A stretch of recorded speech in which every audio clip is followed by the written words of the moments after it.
क्योंकि हम लोग अब डेवलपिंग बन गए हैं तो अब रजोगुण पे आ गए।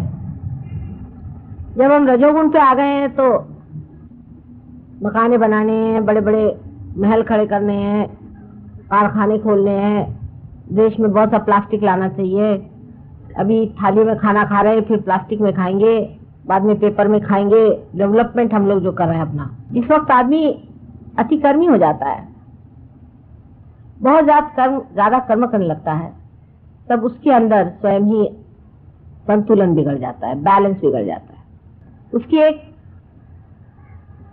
विचित्र सी व्यवस्था अपने कुंडलिनी योग में बनाई हुई, जो स्वाधिष्ठान चक्र कुंडलिनी में कसरत मार्ग में है, जिस चक्र से कुंडलिनी गुजरती है, जिस चक्र के कारण सारी सृष्टि की निर्मिति हुई, आकाश के ग्रह गोल सारे तारे जिस चक्र के मारे इस संसार में आए, उस चक्र का स्थान हमारे भी अंदर पेट में है।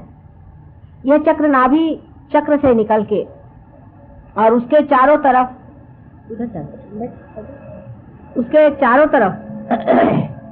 हर एक एंगल में चलता है, आगे पीछे भी हो सकता है। जैसे कमल की डेट होती है उस तरह वो लचीला होता है। उसके ऊपर, उस चक्र के ऊपर श्री ब्रह्मदेव का स्थान है और उनकी पत्नी, या उनकी पत्नी तो नहीं कहना चाहिए क्योंकि वो कुमारी का ही रहती हमेशा, उनकी सहचरी जो है वो सरस्वती है, या कहना चाहिए उनकी शक्ति जो है वो सरस्वती है। इस चक्र को मनुष्य के अंदर भी हम लोग बाहर से देख सकते हैं, इसे आंख से हम नहीं देख सकते, लेकिन इसका जो जड़ रूप है, इसका जो ग्रोस रूप है, उसे डॉक्टर लोग आयोटिक प्लेक्सस कहते हैं। इस चक्र में 6 पंखुड़ियां हैं, उसी प्रकार आयोटिक प्लेक्सस में भी 6 सब प्लेक्सस हैं। लेकिन डॉक्टर लोग इस बात को नहीं मानेंगे जब मैं कहूंगी कि इस चक्र का मुख्य कार्य ये होता है कि पेट में जो मेद है, जो फैट है, उसको मेंदु माने अपने मग्स जिसे कहते हैं, या जिसे आप ब्रेन कहते हैं, उस ब्रेन के सेल्स का रिप्लेसमेंट करना। यहाँ का जो मेद है, जो फैट है, उसको इवॉल्व करके, उसकी उत्क्रांति करके उसको इस योग्य कराना कि वो अपने ब्रेन का सेल बने।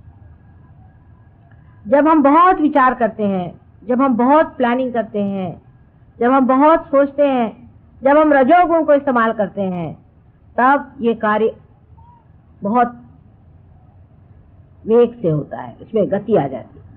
हर समय हम लोग सोचते ही रहते हैं, फिर हमारा सोचना भी नहीं बंद हो सकता। पूरी समय हम विचारों के चक्कर में उलझ जाते हैं, एक मिनट भी हम अपने विचार को रोक नहीं पाते। हजारों तरह के विचार हम एक के ऊपर एक लाते जाते हैं और प्लानिंग में लगे रहते हैं।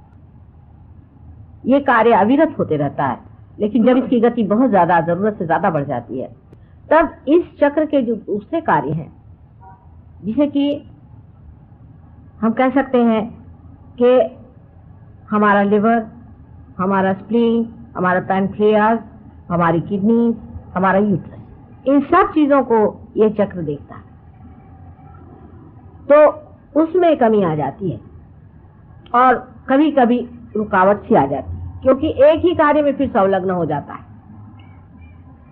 इसीलिए जो लोग दिमागी खर्च बहुत करते हैं, दिमाग का काम ज्यादा करते हैं, उन्हीं को डायबिटीज की बीमारी, उन्हीं को हार्ट अटैक आता है, क्योंकि राइट साइड बहुत चलाने से लेफ्ट हैंड जो है वो उसको, लेफ्ट साइड जो है उसको बैलेंस देने की कोशिश करती है।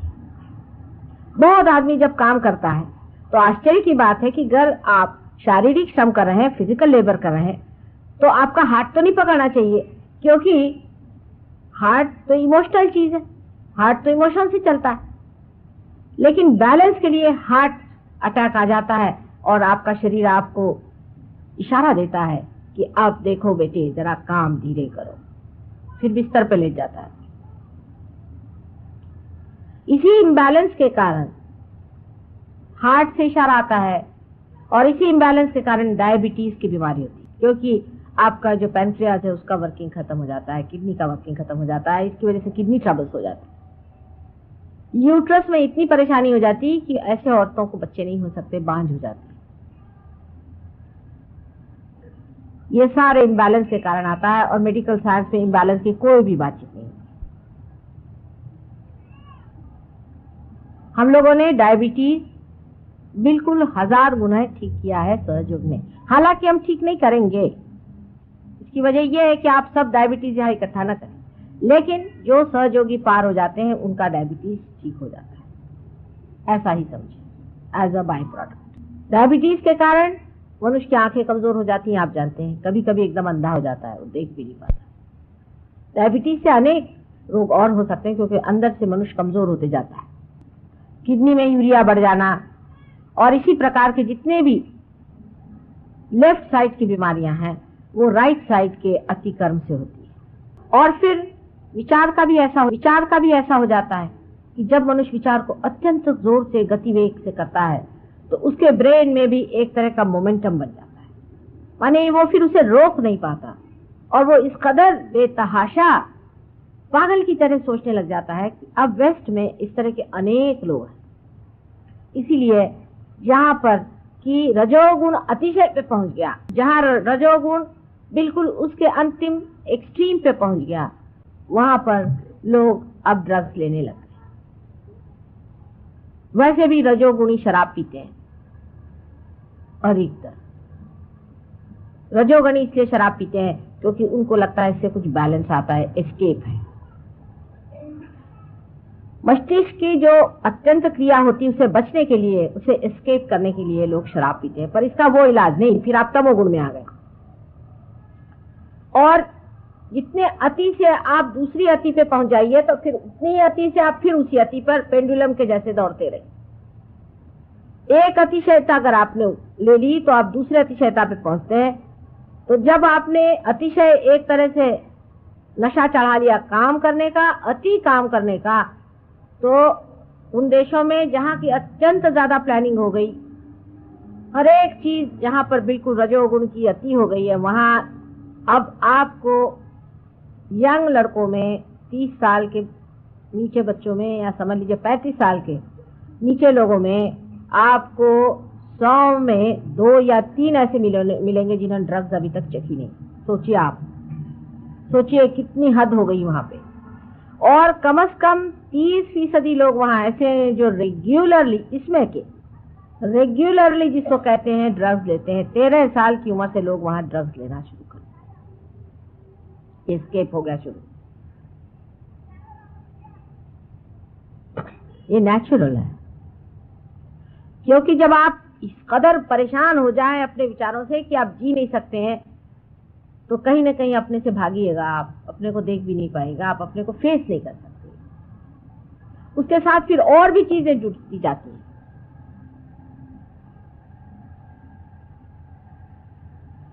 उसके बाद जो सेक्स वगैरह की बातें हैं वो भी उसी का बैलेंस है। किसी भी अतिशयता पे जाने पर दूसरी अतिशयता जीवित हो जाती है और वो इतनी बुरी तरह से आपको खींचती है कि फिर वो उधर की अतिशयता फिर आपको दूसरी साइड में फेंकते रहती है। इसी उधेड़ बुन में, इसी दौड़ धूप में मनुष्य कोलैप्स हो जाता है, मनुष्य खत्म हो जाता है। और इसीलिए वहां पर इस कदर आत्महत्याएं हो रही हैं। और लोग समझते नहीं कि जहां इतना एफ्लुएंस आ गया, जहां इतनी सुबत्ता आ गई, वहां लोग क्यों मर रहे हैं। उनके बच्चे हैं, वो अपने माँ बाप को छोटी उम्र में छोड़ देते हैं। बुढ़े लोग अनाथालय में पड़े हुए, छोटे बच्चे अनाथ बने हैं। शादियां एक एक आदमी 10-10 बार करता है, उसमें भी इतनी विकृति। मैंने कल आपसे बताया कि कितने विकृत हो गए, यानी उनकी विकृति की हद हो गई। अब हम लोग रजोगुण पे उतर रहे, ठीक है,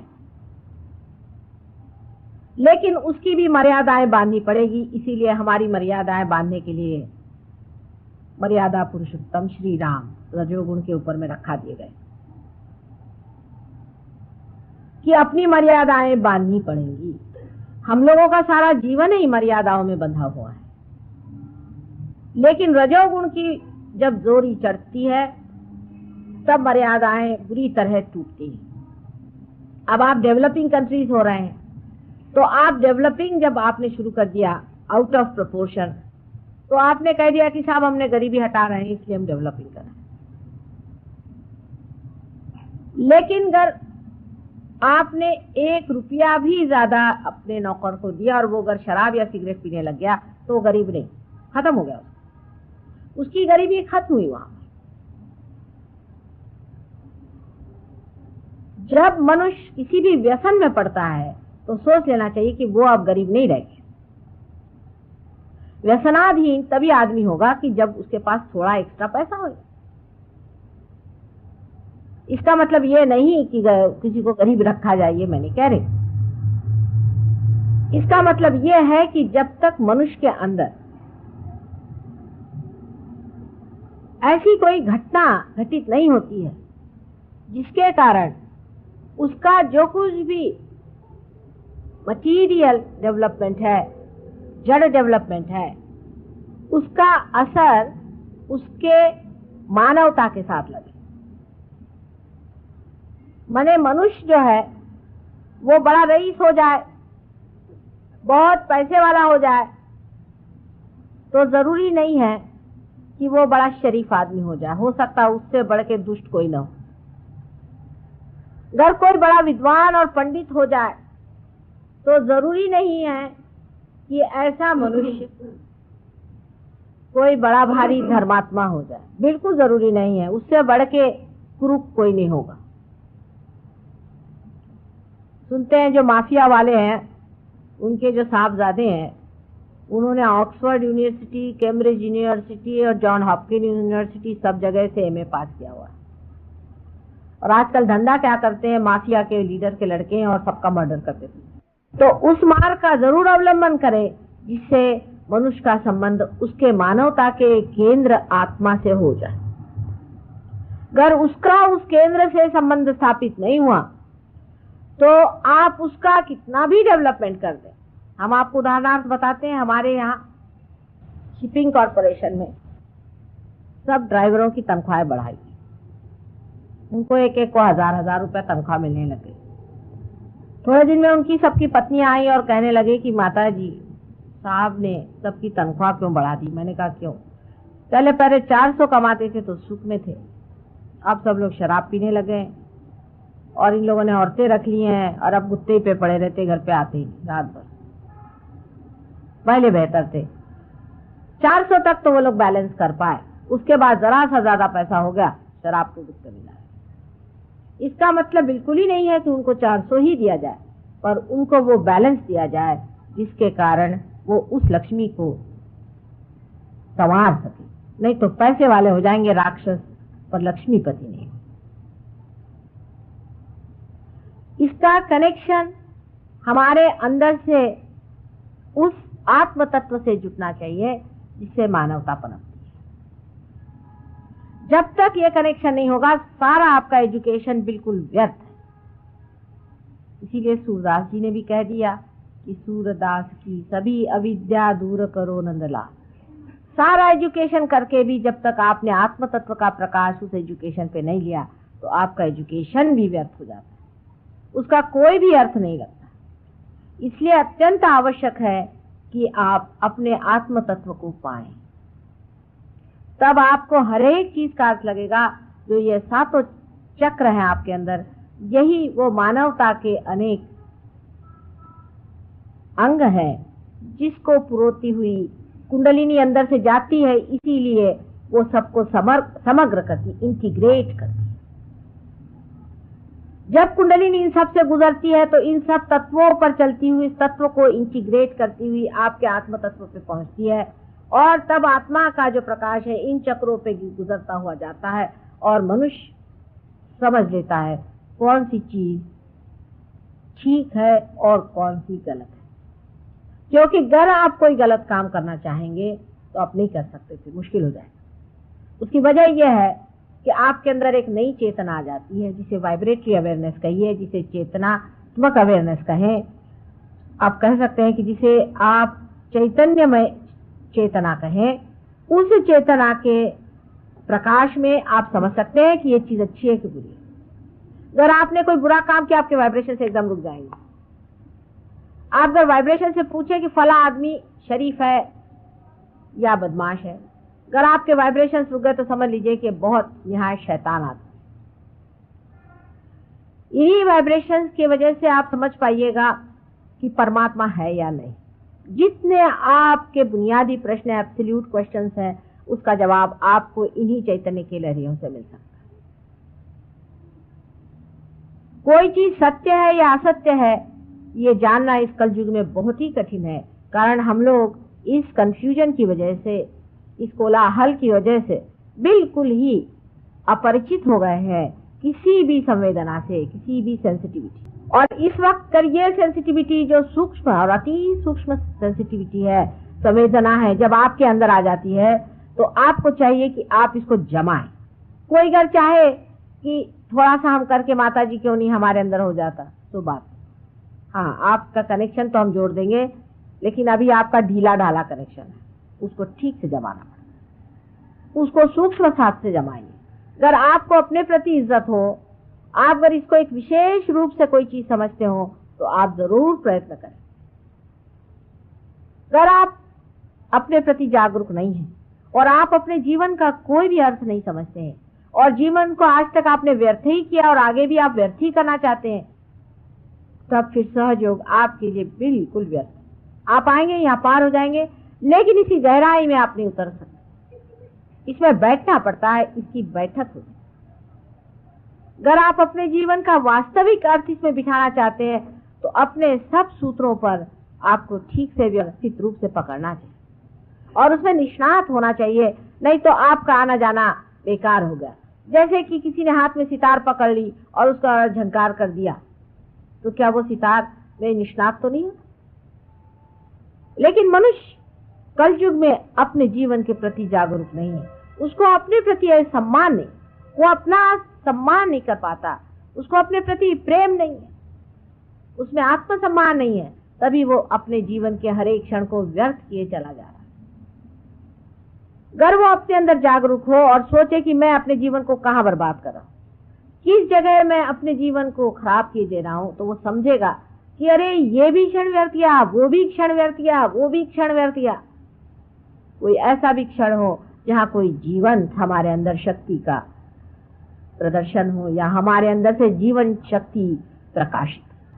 यही स्वार्थ है, स्व का अर्थ खोजना ही स्वार्थ है, बाकी सब जो है ये माया का खेल।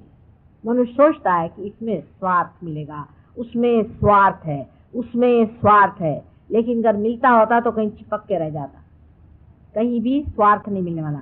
स्वार्थ, स्व का अर्थ समझने से ही स्वार्थ घटित हो सकता है, और इसलिए स्व का सिर्फ अर्थ ही नहीं समझना है, उसमें एकाकार होना है। इसी को हम मेडिकल टर्मिनोलॉजी में ऐसा कहेंगे कि पैरासिम्पैथेटिक नर्वस सिस्टम पे कंट्रोल आ जाना चाहिए। अब डॉक्टर कहेंगे तो कैसे हो सकता है? हाँ, इन लोगों से नहीं हो सकता, डॉक्टरी से नहीं हो सकता है, किसी भी विद्वान से नहीं हो सकता, किसी पढ़ने लिखने से नहीं हो सकता, न योगे न सांख्य न किसी भी चीज से नहीं हो सकता। ये पहले ही कह दिया, अरे कितने वर्षों पहले से कह दिया, हजारों वर्षों पहले से कह दिया कि इससे नहीं हो सकता है। इसमें माँ की कृपा चाहिए।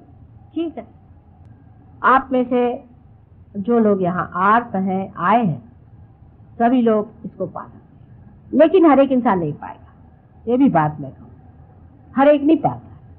कल साहब एक साहब आए, वो नहीं पाए तो बहुत मेरे पे बिगड़े, उन्होंने जाके बाहर तमाशा किया, चिल्लाने लगे कि ये सब झूठा प्रोपेगेंडा चल रहा है और ऐसा है और वैसा है। उन्होंने बड़े तूफान मचा दिए। जब वो आए थे तभी मैंने उनको पहले अपने पास बुलाया, मैंने कहा बेटे तुम यहाँ, एक तो उनको कोई बीमारी है गंदी अंदर में, और उनके अंदर में भूत बाधा भी काफी थी, तो पहले मैंने बुलाकर उनसे कहा तुम ठंडे बैठे रहना जरा, नहीं तो परेशान हो जाओ। लेकिन वो विचलित हो गए और बहुत चिल्लाना चीखना शुरू। कुंडलिनी बहुत लोगों का कहना है कि जागरूक होती है तो कूदना पड़ता है और नाचना पड़ता है और फलाना होता है, ढिकाना होता है। जो चीज आप कर सकते हैं वो कुंडलिनी नहीं होती, सीधा ही साफ। आप नाच सकते हैं आप चाहे तो, एक आदमी है वो नाच रहा है, समझ लीजिए अपने आप से नाच रहा है, किसी वजह से भी नाच रहा है, तो आप कैसे जानिएगा कि ये कुंडलिनी है? क्योंकि कोई भी आदमी नाच सकता है, सीधा हिसाब है। कोई आदमी चिल्ला रहा है, कोई भी आदमी, दूसरा भी आदमी चिल्ला सकता है, चाहे उसकी कुंडलिनी जागृत हो चाहे नहीं। ये तो सभी कुछ आप कर सकते हैं। कुंडलिनी का स्पंदन आप नहीं दिखा सकते। आप अपनी आंख से देखिएगा कि कुंडलिनी त्रिकोणाकार अस्थि में स्पंदित होगी या कहीं साइड में स्पंदित होगी, आप अपने आंख से देख सकते हैं। ये आप नहीं कर सकते कि एक किसी पोर्शन में ही पल्सेशन शुरू हो जाए, दर दर दर दर दर दर। ये तो आप नहीं कर सकते, कोई करके दिखा दे। पर कोई भी चाहे नाच सकता है, कोई भी चाहे कूद सकता है, चीख सकता है। तो आप ये कहिएगा तो अकस्मात कोई अगर चीखने लग जाए और चिल्लाने लग जाए और कूदने लग जाए तो क्या होगा? तो उसका सीधा नाम है, उनको भूत बाधा हो गई। जब भी किसी को भूत बाधा होती तो वो ऐसे ही करता, उसके अंदर कोई और आदमी आने की वजह से वो आदमी चिल्लाने लगता है, चीखने लगता है, कुछ भी करने लगता है। कल हमारे बीच एक साहब आए थे, मैंने आपसे बताया था कि वो पूरा हठ योग का व्यायाम मेरे सामने करते, पूरा, यहाँ तक कि मैंने उनसे यहाँ आना बंद कर दिया कि मुझे लगा अब इनकी हथड़ियां पूरी बाहर निकल आएंगी, उसको भी ये छोड़ेंगे नहीं। और वो अविरत करते थे, बगैर किसी एफर्ट के करते थे। उन्होंने कभी हठ योग नहीं सीखा। उनके अंदर कोई भ्रष्ट हठ योगी घुस गया था, वो हर तरह के नक्शे मेरे सामने करता था। यहाँ तक इस तरह के भूत बाधा के लोग हैं, आपको आश्चर्य होगा कि वो मेरे ऊपर अनेक कविता लिखते। शुरू में जब सहयोग शुरू किया था तो बंबई में एक नौकरानी जो कि बर्तन मांजती, जिसे घाटिन कहते हैं, उसने आते ही बड़े जोर जोर से श्लोक गाने शुरू कर दिए और 15 श्लोक देवी महात्मा के मेरे सामने गाए और एकदम पुरुष के जैसे खड़े संस्कृत में इस तरह से सुनाया कि लोग दंग हो गए कि संस्कृत में इस कदर पांडित्य इस नौकरानी में कहां से आ गया। ये इतने बड़े बड़े देवी के श्लोक कैसे सुना रहे, बड़े आश्चर्यचकित हो। उसकी वजह यह थी कि उसके अंदर एक पंडित आ गए थे और वो श्लोक सुना रहे थे। मैंने उन पंडित साहब से कहा, बंधन देके, मैंने कहा आप जाइए यहाँ से, आप इस औरत में आकर क्यों इतनी परेशान कर रहे हैं मुझे यहाँ पर। उसने कहा माँ मैं कब आऊंगा, फिर मैं कब पैदा होऊंगा, फिर मैं तुम्हारे कब गुणगान गाऊंगा, इसीलिए मैं चला है। और वहां और भी बहुत से हमारे सहयोगी थे, उन्होंने बात, मार्कंडेय से लेकर के उससे भी अनादिकाल से लोगों ने बताया कि भूत पिशाच आदि सब चिपक जाती है।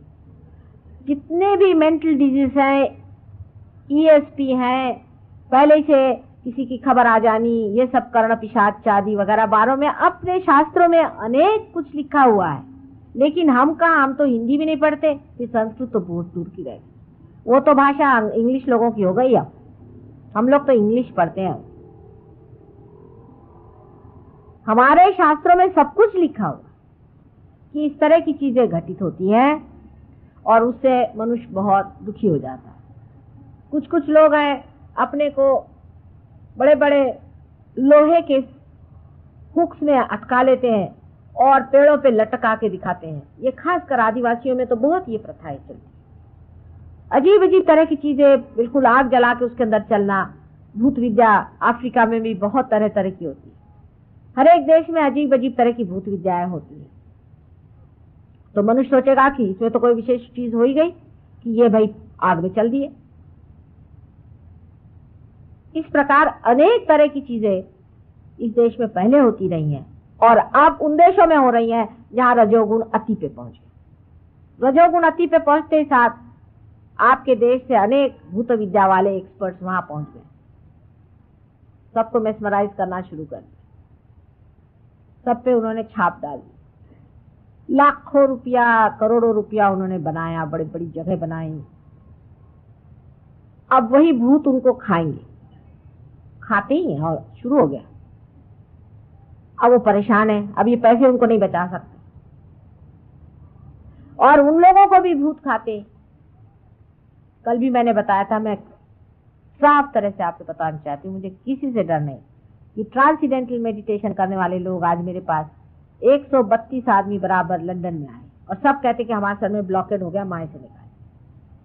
कल मैंने बताया था, आज फिर मैं बता कि मांगना चाहिए आत्मशक्ति को। आत्मशक्ति रजोगुणी नहीं होती है, आत्मशक्ति तमोगुणी नहीं होती, आत्मशक्ति सत्वगुणी भी नहीं होती है, वो गुणातीत, सबसे परे बहती हुई सी अंदर से शक्ति स्वरूप अपने अंदर से बहती रहती है। वो किसी भी गुणों के अंदर लिपटने वाली शक्ति नहीं है, वो निर्वाज्य है, किसी से लिपटती नहीं। आत्मा की शक्ति धड़ धड़ धड़ धड़ अंदर से ऐसी बहती है जैसे गंगा जी। उसकी शक्ति का, उस शक्ति के कोई प्रदर्शन आप नहीं भर सकते। अगर आप चाहें कि चलिए इस शक्ति को यहाँ पर घुमा करके चार आप अंगूठी से चीजें निकाल दें और ये वो, ऐसे फालतू चीजों में इस शक्ति को कोई इंटरेस्ट नहीं होता। अंगूठी शंगूठी होती क्या चीजें हैं, पैर के धूल के बराबर भी नहीं है। ये सब आपका टेंशन खराब करने की बात है। सिर्फ सत्व गुण में रहने से, मध्यम का रहने से, मध्यम स्थिति में रहने से मनुष्य गुणातीत हो सकता है। क्योंकि इसकी जो गति है, ये मध्यम में जो लाइन है जिसे आप देख रहे हैं, जिसे सुषुम्ना नाड़ी कहते हैं, उसी से उसकी गति है और उसी से वो आदमी ऊपर उठता है। कुंडलिनी सुव्यवस्थित ऊपर उठती, उसका उठाने वाला चाहिए। कुंडलिनी बराबर अपने रास्ते से उठ करके ब्रह्मरंध्र को छेद देती है, उसका जानकार चाहिए। जिसको देखो वही कुंडलिनी लेकर के बैठ जाने से वो कुंडलिनी वाला नहीं होता। फिर एक आध मिनिस्टर उससे चिपक जाए तो और भी अच्छा।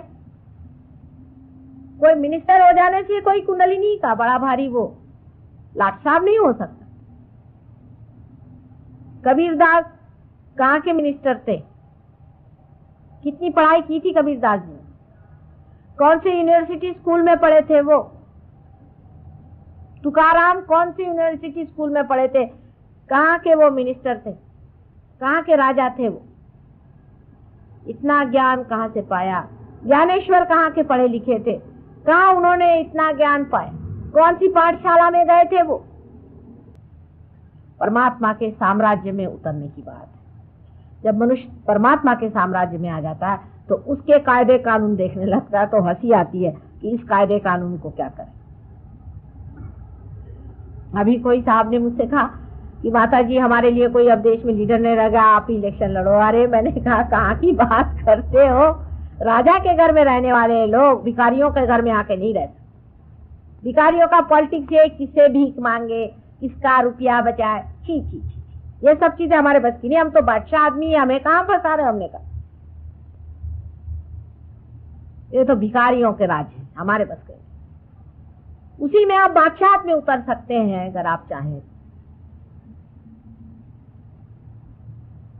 अपनी बादशाहत में उतरिए, वो तभी हो सकता है जब परमात्मा के राज्य में आप आते हैं, तब आप असल में बादशाह होते हैं। बाकी आप कभी बादशाह नहीं हो सकते, पैसे वाले नहीं हो सकते, कुछ नहीं हो सकते, सब व्यर्थ है, सब भिखारी है। दीन बन करके खड़े हुए हैं, साहब हमारा ये काम करा दीजिए, गिरा रहे हैं भगवान से भी जाके कि हे भगवान मुझे तुम फलानी चीज दे दो। बादशाहत में आदमी अपनी शान में, बादशाहत में आदमी अपनी शान में खड़ा रहता है। उसकी शान अत्यंत सौम्य और प्रेममय होती है, अत्यंत दयावती और कल्याणमयी मंगलमयी होती है। परमात्मा के जो रूल्स और रेगुलेशंस है और उसका जो प्लानिंग है उसके साथ एकाकार होना चाहिए। पृथ्वी जिस तरह से अपने प्रेम को उगाल रही है संसार में और फैला रही है, उस पृथ्वी तत्व के प्रपोर्शन में, उस पृथ्वी तत्व के उगालने के प्रपोर्शन में ही आपको प्रोडक्शन करना चाहिए। पृथ्वी जिस तत्व से उगाल रही है, आज जिस तरह से वो सृष्टि पे बना रही, उसे आउट ऑफ प्रोपोर्शन आप बनाना चाहते हैं रजोगुण में। माने लंदन में अगर आप जाएं तो शराब पीने के सिर्फ अगर ग्लास आप लेने चाहें तो कम से कम 1000-15,000 रुपए आपको खर्चा पड़ना पड़ेगा, कम से कम। पहले तो शराब बनाओ जो कि बिल्कुल ही गलत चीज है, फिर उसको पीने के लिए जरूरी है आप उसके प्याले बनाओ। अगर इंग्लैंड में अगर स्कॉच विस्की बंद हो जाए तो देश डूब जाएगा। क्योंकि उनके पास दो ही चीजें हैं, एक तो स्क्वाच विस्की है और दूसरे उनका क्रिस्टल है।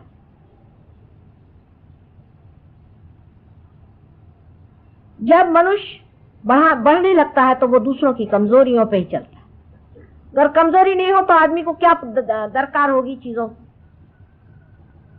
उसको कमजोर बना दिया जाता है। जिस प्रकार की औरतों को यह है कि भाई तुम्हारी बॉडी ऐसी होनी चाहिए, तुम्हारी शक्ल ऐसी होनी चाहिए, तुम ऐसे होना चाहिए, तुम्हारे अंदर ये चीज होनी चाहिए, औरतें लगी खर्चा करने, उनके अंदर उन कमजोरी डाल दी। रेस का घोड़ा जरूर खेलना चाहिए अगर आप लंदन में रहते हैं, नहीं तो आप वहां के सभ्य नहीं, एलीट नहीं, आपको रेस का घोड़े का सब आना चाहिए।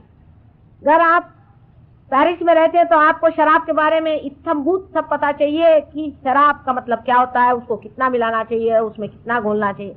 मुझे आश्चर्य हुआ कि यहाँ पर भी गवर्नमेंट का जो कॉलेज है जहाँ पर कि बच्चों को होटल मैनेजमेंट सिखाते हैं, उसमें 2 पेपर्स होते हैं, उसमें शराब के बारे में सिखाया जाता है कि कौन सी शराब दी जाए कौन सी नहीं दी जाए, क्योंकि आपके होटल ही नहीं चलेगा। होटल में अगर ये शराब नहीं पियेंगे तो वो रहेंगे ही नहीं, तो पैसा कैसे है? आपके अंदर जितनी कमजोरी होगी उतना ही रजोगुण प्रबल हो सकता है। अगर आप 2 ही 4 कपड़ों में रह लेते हैं और मस्ती में रहते हैं तो इनके कपड़ों की मिले कैसी चलेगी? अगर आप सादगी से रहते हैं तो इन लोगों का व्यापार कैसे चलेगा? अमेरिका अगर जाइए आप तो 50 तरह के हैंडल्स होंगे, यहाँ तक कि खपरेल जो सर पे होती है वो हजारों तरह की होगी। किसी के बाथरूम में जाए तो पहले पूछ लीजिए कि कौन सा नॉब दबाएं, नहीं तो आप अंदर पहुंचे और देखा खट्ट में। इतना तमाशा करने की क्या जरूरत? इस कदर आराम पसंदगी, इतना ज्यादा कंफर्ट मनुष्य को क्या जरूरत है कि हर समय वो लोरता रहे?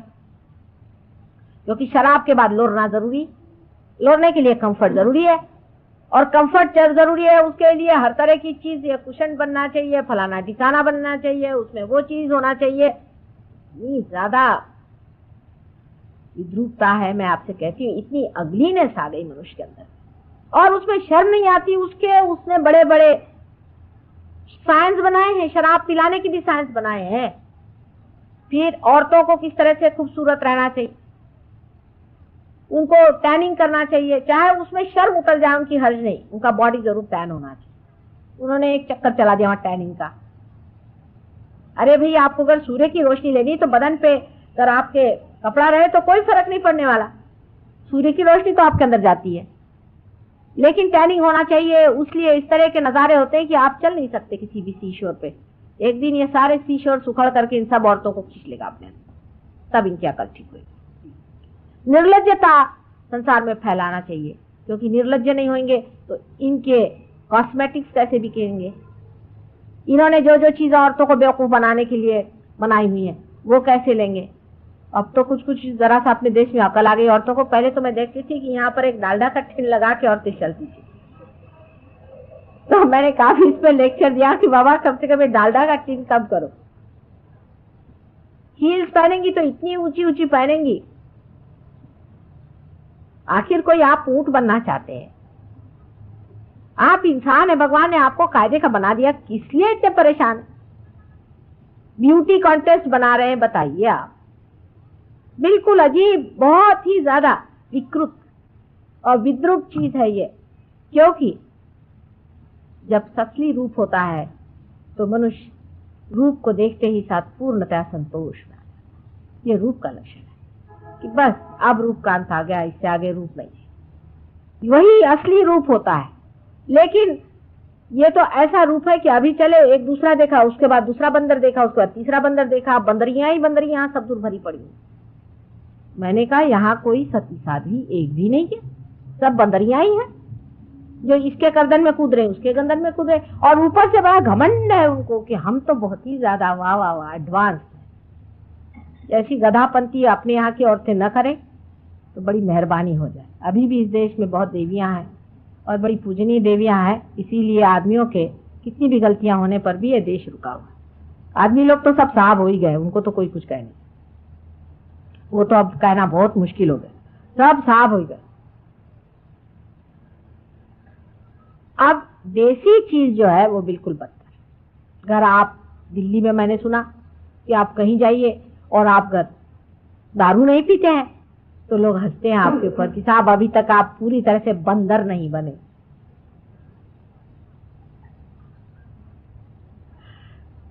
और जब तक बंदरों की दुमें नहीं कटती तब तक और भी उनको खुशी नहीं होती कि जब तक आपने 2-4 लड़कियां इधर उधर से ला करके और नचाए नहीं तो आप काम से।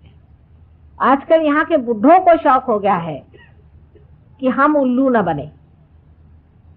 वो एक हमने नागपुर हमारा है देश जहाँ हम रहते थे, वहां के लोग कुछ क्रूर जरूर है, कभी कभी पते की कहते हैं, कहले बुलबुलों को हसरत हुई कि उल्लू न हुए।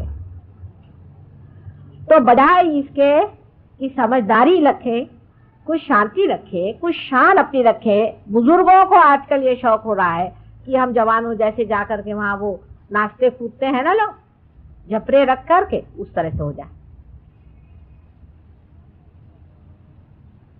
एक साहब मुझसे कहले साहब इसमें क्या हर्ज आपको है, हम गरीबी बन के घूमे तो आपको क्या हर्ज है। साहब मैंने कहा मुझे कोई हर्ज नहीं, लेकिन मैं आपसे इतना बता दूं कि आप इस वक्त ऐसे लग रहे हैं जैसे कोई पिशाच होता है, और अगर आप पहले ही से पिशाच बने घूम रहे हैं तो रास्ते में अगर कोई पिशाच आपके ऊपर बैठ जाए तो वो दोष किसका होगा? पिशाच का नहीं, आप ही का होगा।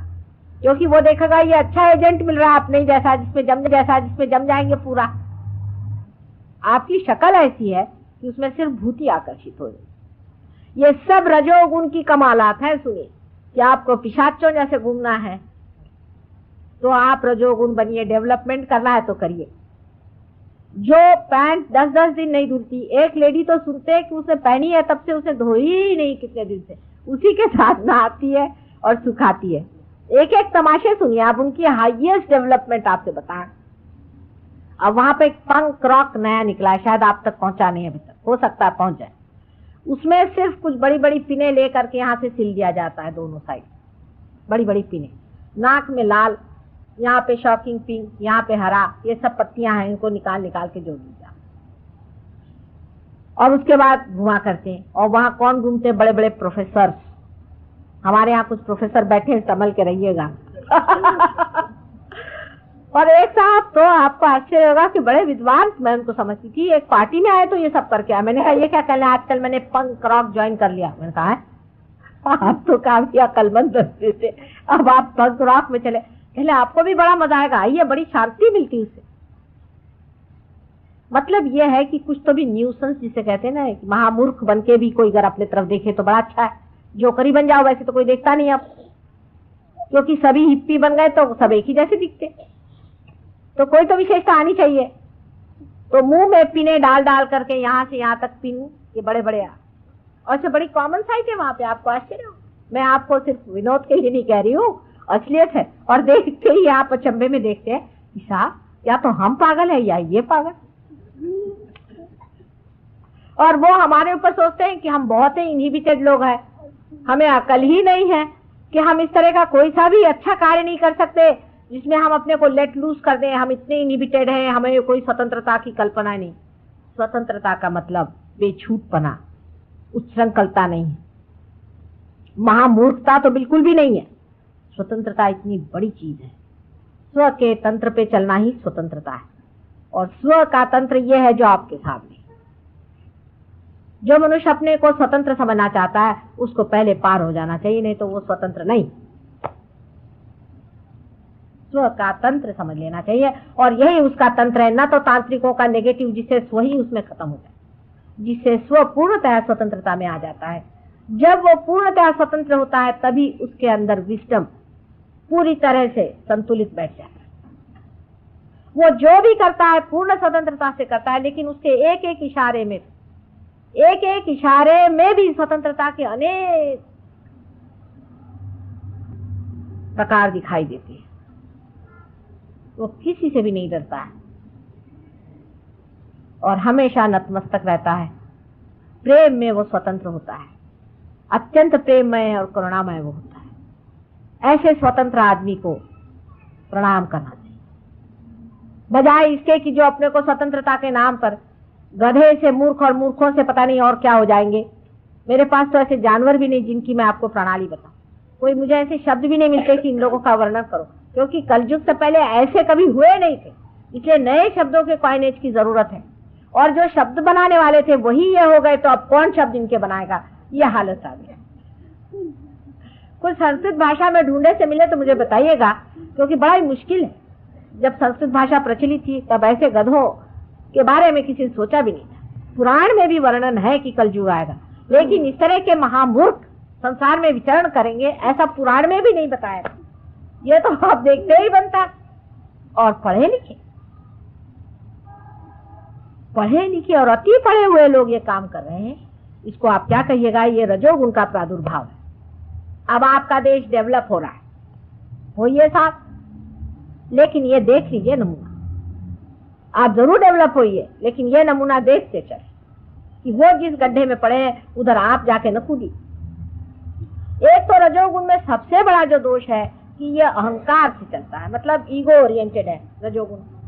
जब ईगो ओरिएंटेशन शुरू हो गया तो अहंकार ऐसी चीज है कि उसमें आदमी जो भी करता है उसमें अपनी बेवकूफी वो देख ही नहीं सकती, या कुछ भी करता है वो बिल्कुल सही, क्योंकि उसमें अहंकार तृप्त होता है। अपने यहाँ रामायण में बड़ा सुंदर वर्णन है कि जिस वक्त नारद मुनि स्वयं ही एक चक्कर में पड़ गए। ऐसे ही चक्कर है ये रजोगुण के चक्कर है। इसको समझने के लिए अपने को देखना चाहिए और कहना चाहिए कि हे भगवान, ये मेरा अहंकार मुझे गधा बना रहा है। और अहंकार आपको गधा बना के इतना छोड़ देता है कि अंत में वो आप घबराहट के मारे ही उसको गधे को अपने ऊपर लिए चलते, क्योंकि ईगो ओरिएंटेड है, इसलिए बहुत ज्यादा डेंजरस है। अगर ये ईगो ओरिएंटेड नहीं होता तो इतना डेंजरस नहीं बैठता, क्योंकि मनुष्य कभी भी अपने को गधा कह नहीं सकता। सब दुनिया पे हंसेगा, लेकिन खुद ही अपने सर पे गधा लेके चल रहा है उसे नहीं देखेगा। ये ईगो की विशेषता है। ईगो में एक अंधापन आ जाता है, और इसलिए ये बहुत ही खराब चीज है। हाँ, अगर सुपर ईगो हुआ, जो कि दूसरी साइड में अपने सर में डेवलप हो सकता है, तमोगुण की वजह से उसमें आदमी पीड़ित हो सकता है, उसका बदन कांप सकता है, उसमें तकलीफें आ सकती हैं, उसकी बीमारियां आ सकती है, उसका फिजिकल प्रॉब्लम आ सकता है। पर ईगो ओरिएंटेड आदमी में कभी भी यह तकलीफ नहीं होगी जब तक उसके हार्ट ट्रबल ना आए। एक ही है कि हार्ट ही स्टॉप हो जाए बस। ईगो ओरिएंटेड आदमी को कभी भी कोई भी इस तरह की चीज नहीं मिल सकती है जैसे कि तमोगुणी के रुकावट हर समय हर जगह होती है।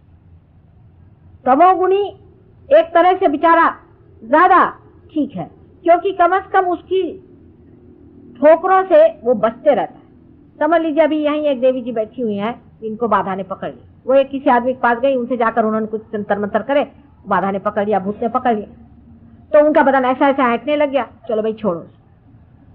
पर आप अगर किसी ईगोइस्टिकल आदमी के सामने जाइए, उसका ईगो आपके अंदर भी घुस जाएगा। ये है तो मैं इसके बाप से बड़ा हूं, चले उसने एक बोला मैंने 10 बोला, वो कौन होते हैं, मैं उसका नाना हूं।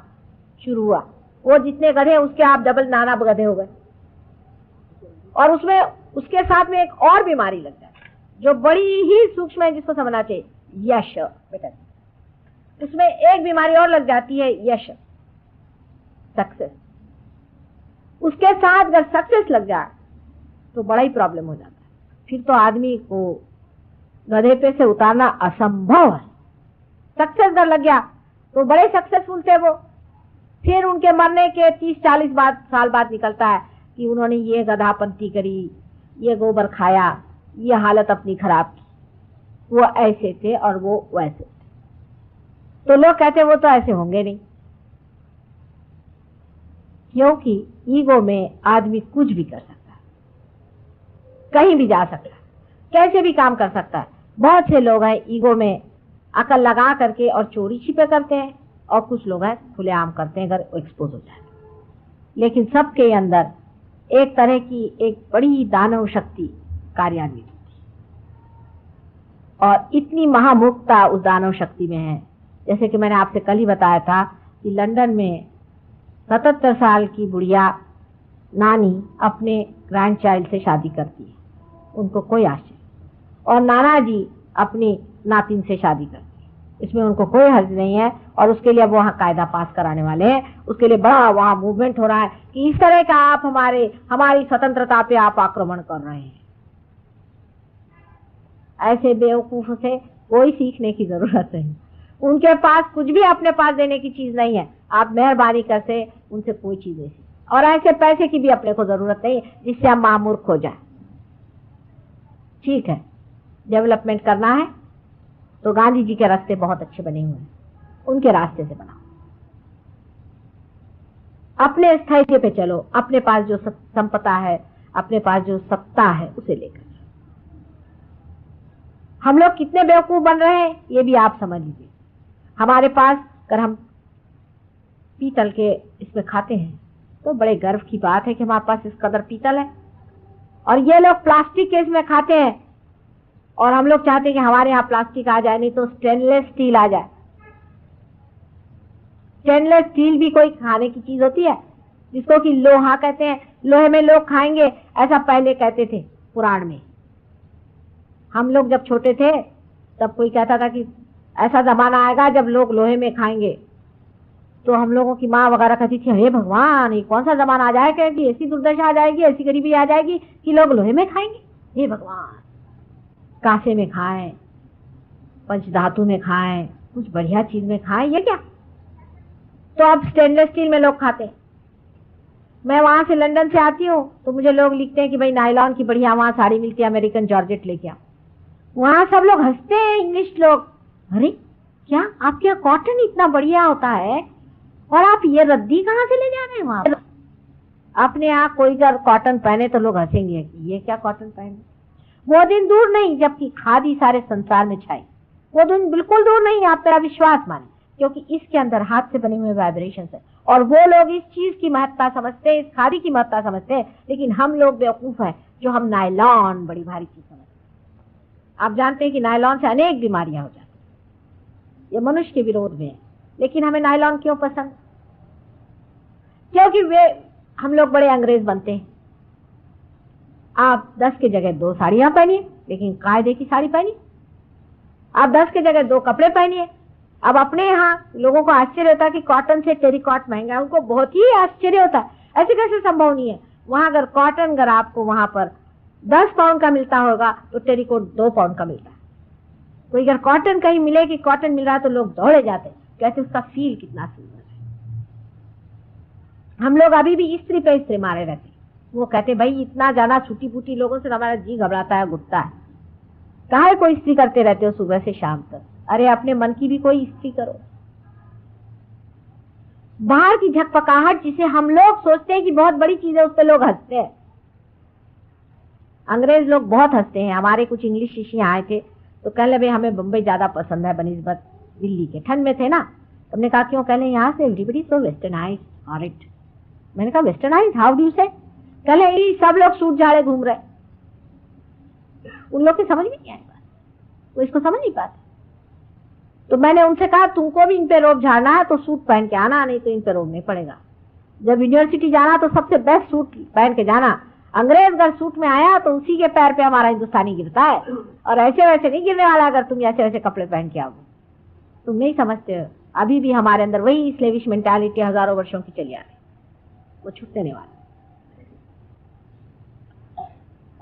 हमारे जो बाप दादे हो गए वो ये सब पहनते नहीं थे, लेकिन इंसानियत के मादा उनके अंदर बहुत जरूरत से ज्यादा था। एक एक आदमी अगर सोचिए तो लीजेंडरी कहना चाहिए उन लोगों को। क्या लोग थे, एक बार शब्द दे देते थे तो उसी शब्द पे चलने वाले, जिनके बारे में सारे संसार में लोग गुणगान गाते थे कि हिंदुस्तान का आदमी एक होता है तो वो यहाँ के हजारों बेकार लोगों से अच्छा होता है। वही हिंदुस्तान की आज ये दुर्दशा हो। ये रजोगुण की कृपा है। स्वतंत्रता से पहले हम लोग बहुत अच्छे थे, जब गुलाम थे, जब कंधे से कंधे लड़ाए थे और सबसे जाकर के वहां पर सारे संसार के देशों से हमने अपनी स्वतंत्रता की मांग उठाई थी, वो हम लोग अलग थे। और आज रजोगुण के ये गुलामगिरी में हम लोग जो फंसे जा रहे हैं, मटेरियलिज्म के, इस कदर गंदे हम हो रहे हैं, इसको समझने की। रजोगुण में उठते वक्त रास्ते में ही सत्वगुण की रेशा है। रुक जाइए, रुक जाइए वहां पर, उनका एक्सट्रीम देखते हुए बीच में आ जाइए। सत्वगुण तभी आता है जब रजोगुण के साथ धर्म चलता है, और धर्म हमारे पेट में, नाभि चक्र में, उसके चारों तरफ होता है। लक्ष्मी का स्थान, लक्ष्मी रजोगुण की ही सत्वगुणी व्यवस्था है। मैंने आपसे लक्ष्मी के बारे में पहले बताया था, कल भी बताया था कि लक्ष्मी स्वरूप जो मनुष्य होता है उसके एक हाथ से दान, दूसरे हाथ से आश्रय होना चाहिए। वो स्वयं मां स्वरूप होना चाहिए। उसके दो हाथ में कमल के फूल, जैसी उसके अंदर सम्मान और उसके अंदर प्रेम की आभा हर समय रहनी चाहिए। जब उसके घर पे दरवाजे पे जाइए तो कहते आ बेटे, कहाँ से आए, कैसे तकलीफ से आए हो, बैठो यहाँ रहो। मैंने अभी आज एक रईस आदमी से कहा कि भाई इसको लक्ष्मीपति का, कह ले बहन जी अगर कोई चोर आ गया तो। मैंने कहा चोर भी आ गया तो भी कोई है नहीं, बिठाओ, प्रेम से बिठाओ, उसकी चोरी बदल जाएगी। चोर कभी भी शरीफ आदमी की चोरी नहीं करने वाला। बहुत ही गया बीता होगा तो जाने दो, फिर उसके कर्मगति से गया। अगर चोर आ जाए आपके घर में, उसको रख लीजिए, उसको प्रेम से स्वीकार करिए। वो 10 बार सोचेगा कि चोरी करूं कि नहीं करूं इस आदमी पे, ये तो मेरे बाप जैसा। उस आदमी को पैसे वाला कहना चाहिए, न कि उस आदमी को जो दुनिया भर में और सबको ही अपमानित करते फिरता है। जो आदमी हृदय से कमल के जैसा, अत्यंत सुंदर और गुलाबी कमल के जैसा, अत्यंत प्रेममय, भावनापूर्ण, और जिसमें पूरा अपनापन बहता हो, जिसके अंदर भूंगे जैसा भी काला गड़ने वाला प्राणी भी जाकर आराम से सो सकता है, उस आदमी को लक्ष्मीपति अपने यहाँ कहते हैं। लक्ष्मी स्वरूप हुए बगैर ये रजोगुण आपको लाभदायक नहीं होगा। वो यूं ही ट्रस्टी के तरह से जीता है। उसका जो भी पैसा है उससे वो व्यसनाधीन नहीं होता। अपने बच्चों के लिए वो पैसा नहीं छोड़ता, उसको व्यसन में नहीं डालता। उस पैसे का उपयोग वो दुनिया के कल्याण के लिए, वो एक ट्रस्टी स्वरूप होता है। शरद चंद्र की एक बड़ी सुंदर कहानी मैंने पढ़ी थी कि कुछ उन्होंने लिखा कि हम लोग कुछ टोले के लड़के एक बड़े भारी धनी के पास पहुंचे। तो जब हम पहुंचे तो उन्होंने कहा कि तुम क्या करना चाहते हो? तो उन्होंने कहा कि हम लोग एक ड्रामा करने चाहते हैं और ऐसा करना चाहते हैं और उसमें हम बहुत मॉडर्न लाइफ दिखाना चाहते हैं और आप हमें कुछ रुपया दीजिए। तो उनका अच्छा बैठो बैठो, बहुत बिठाया। उसके बाद चवन्नी उनको पकड़वा दी। तो ये लड़के बड़े गुस्से हो गए उनसे कि बड़ा ही कंजूस निकला, चवन्नी हमें पकड़वा दी। उसके बाद एक स्त्री आई, बेचारी बड़ी बूढ़ी थी, आई, कहने लगे कि पता नहीं कुछ 50 वर्ष पहले मेरे पति ने आपके पास कुछ रुपया रखा दिया था। उसके बाद हम लोग परदेश चले गए, वहीं मेरे पति की मृत्यु हो गई। तो उनके इसमें एक पत्र मिला, उसमें लिखा था कि उनके पास बहुत रुपया मैं छोड़ के आया हूँ, तो तुम हो सके तो धर्मात्मा उनके पास चले जाना। कह ले अच्छा, पत्र तो दिखाई, पत्र देखा, उसका तारीख देखी। कह ले भाई देखो वो कहाँ उनका है, वो निकालो फलानी तारीख को, फलाने साल में और 50 साल पहले की बात, वो सब फाइलें निकलवाओ। और बैठे वो वहां देखने के लिए। वो भी बड़े वयोवृद्ध थे, वो भी 75-80 साल के थे, लेकिन बैठे। उसे कहा बहन अभी रुकी रहो, यहीं खाना खाना, यहीं रहना। इत्तफाकन उनको 2-3 घंटे में उसका पता लग गया। 2-3 घंटे में उनको पता लग गया कि ये जो है ये रुपया दिया गया था। उन्होंने वो सारा रुपया उस औरत को वापस करके सूद सहित वो वापस कर दिया। ये लक्ष्मीपति का लक्षण कि धर्म में खड़े हैं। वो पैसा एक ट्रस्टी की तरह उसे इस्तेमाल करते हैं। बड़ी भारी। मैं शरद चंद्र को बहुत इसलिए मानती हूँ कि मनुष्य की धर्म का तत्व जो है उसको शरद चंद्र ने इतना सुंदर निभाया है, उसके धर्म तत्व को इतना सुंदर दिखाया है। लेकिन हम शरद चंद्र को पढ़ते नहीं, हम तो रजनीश को पढ़ते हैं। रजनीश ये हमारे आजकल के सबसे बड़े हीरो हैं, दड़ियल महाराज और उनके चप्पा गोटी। ये हमारे लिए आजकल सबसे बड़े हीरो साहब हो गए। अपने संस्कृति में कभी भी पैसे वाले की महत्ता नहीं गाई, कहीं भी नहीं। हमेशा उसी मनुष्य की गाई गई जो धर्मात्मा है। और आपको भी पता होना चाहिए कि इस देश में आपकी कभी भी महत्ता नहीं गाई जाएगी। आप चाहे कितने भी मंदिर बनवाइए और कितने भी फालतू की चीजें करिए, आपकी तभी महत्ता गाई जाएगी जब आप धर्मात्मा हो। चाहे आपके पास पैसा है, उसको धर्म में लगाइए। और जब आप खर्च करिए तो किसी से कहिए नहीं कि मैंने आपके लिए खर्च किया। देते रहिए, देते रहिए। सिर्फ आप बीच में इसलिए खड़े हुए हैं कि आप देखते रहें कि पैसा जो है वो ठीक जगह पे पहुंच रहा है। कुछ कुछ लोग तो इस कदर परमात्मा में लीन हो जाते कि वो ये भी नहीं देखते, कहते जाने दो, जिससे जाता है जाने दो। लेकिन अगर कोई धर्म पुरुष दान करता है तो उसका पैसा कभी भी दुर्व्यवहार में नहीं जाता। दुष्टों का पैसा जरूर दुर्व्यवहार में जाएगा, लेकिन धर्मात्माओं का नहीं जाता। उसमें भी एक बड़ी भारी आकर्षण शक्ति होती है जिसे हम कहते हैं वाइब्रेशन, चैतन्य की लहरियां। हर एक चीज में चैतन्य की लहरियां होती है। उसका देने वाला और करने वाला होना चाहिए। आपके अंदर भी चैतन्य की लहरियां उत्पन्न हो सकती हैं अगर आप इसको पालें। आप में से अनेक लोगों की अभी ठंडा ठंडा हाथ में आने लग गया है, कह रहे हैं। ऐसे ही आप हाथ रखें फिर से। आज मैं आपको बचे हुए 3 चक्रों के बारे में बताऊंगी, क्योंकि कल मैंने आपको नीचे वाले 4 चक्रों के बारे में बताया था। अगले साल शायद मैं ज्यादा दिन के लिए दिल्ली आ जाऊंगी, देखिए। लेकिन दिल्ली वाले और बंबई वाले और कलकत्ते वाले जरा जरूरत से ज्यादा बड़े लोग हैं, तो उनके लिए भी 16 राक्षस पैदा हुए, 6 राक्षसी भी। वो बराबर अपना मौके से आ जाते हैं, जहां जहां बैठे हुए हैं। लाला अमके ढमके, राय बहादुर टमके ठमके, फलाने मिनिस्टर, फलाने ठिकाने, उसके लिए सब बने हुए हैं। वो आकर के बराबर जमे हुए हैं सब जगह। मैं गरीब सहयोगिनी हूँ, मेरे लिए तो देहातों में अनेक लोग मिल सकते हैं।